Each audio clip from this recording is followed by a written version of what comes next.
ఇంట్లో పెంచినటువంటి పుదీనా ఆకు. ఇదేం చేశాను నేను అంటే, మార్కెట్లో పుదీనా కట్ట తీసుకున్నప్పుడు ఆకులన్నీ తీసాను, కడిగేసి. తీసిన తర్వాత అవి మిగులుతాయి కదా ఇవి స్టెమ్స్, అవన్నీ అందుకొచ్చి బాగా కొంచెం ఉండేవాటిని తీసి మా భూమిలో, మా చిన్న ఏరియాలో నొక్కాను భూమిలోకి ఒక సైడు. అదేమైందంటే నెమ్మదిగా చిగురేసి తీగల మాదిరి భూమి ఒక దగ్గర నేను 10 నొక్కింటే 100 పైగా తీగల మాదిరి వచ్చి అక్కడ ఏరియా అంతా కూడా పుదీనా స్టార్ట్ అయింది. ఇవాళ కొంచెం పుదీనా వాటి పైకి పీకాను. పీకిన తర్వాత ఇగో ఇలా వచ్చినాయి మళ్ళీ ట్రబుల్స్.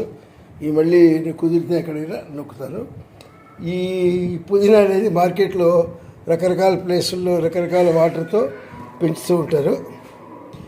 ఇది అవకాశం ఉంది కనుక మీరు కూడా ఇటు ప్రయత్నించండి.